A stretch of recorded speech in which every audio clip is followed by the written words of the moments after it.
35 வருஷமா கோரிக்கை. புதிய தொழிற்சாலை தங்கவே இல்லை. புதிய தொழிற்சாலை தங்கவே இல்லை. இனி வரைக்கும் அது நிறைவேறல.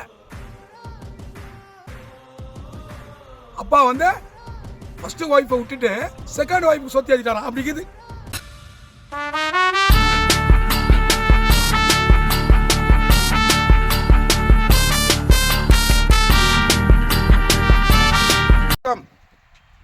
நான் உங்கள் நண்பரசன்.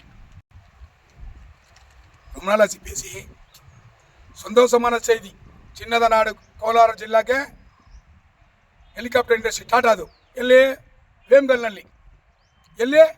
ವೇಮ್ಗಲ್ನಲ್ಲಿ டாடா மூலிமா ஹெலிகாப்டர் இண்டஸ்ட்ரி வந்து வேம்கல்ல இப்போ நிறுவுறாங்க. அதுக்கு நேற்று மத்திய மந்திரியெல்லாம் விசிட் பண்ணாங்க. இது எப்படிக்குதுன்னு சொன்னால், ஒரு அப்பா வந்து ஃபஸ்ட்டு பொண்டாட்டி விட்டாராம், செகண்ட் பொண்டாட்டி சொத்தி அது வச்சிட்டாராம். அப்பா வந்து ஃபஸ்ட்டு ஒய்ஃபை விட்டுட்டு செகண்ட் ஒய்ஃபுக்கு சொத்தி ஏற்றிட்டாராம். அப்படிக்குது. ஏன்னா தாய்நாடு கேஜிஎஃப் இண்டஸ்ட்ரிக்கு தாய்நாடுன்னு சொன்னால் தங்கவயல். இந்தியாவை திரும்பி பார்த்துச்சு பிஜிஎம்எல், அதுக்கடுத்து பிஎம்எல்,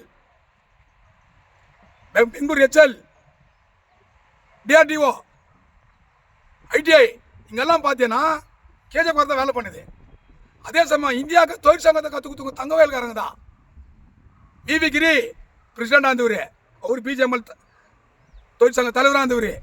விவி கிரி, கேசி ரெட்டி இந்த மாநிலத்தில் முதலமைச்சர், அவர் இந்த ஊரில் சாம்பியன் மைன்ஸ்க்கு தொழிற்சங்க தலைவராக இருந்தவர். இதெல்லாம் சில பேருக்கு தெரியாது. அவங்கெல்லாம் இந்த நாட்டு இந்தியாவுக்கு தொழிற்சங்கத்தை கற்றுக் கொடுத்துட்டாங்க. ஆனால் இன்னைக்கு எங்கள் ஊரில் ஃபேக்ட்ரி வரல, லேண்டு இருக்குது, வருதுன்னு சொல்லுங்கிறாங்க. எப்போ வருது தெரியல.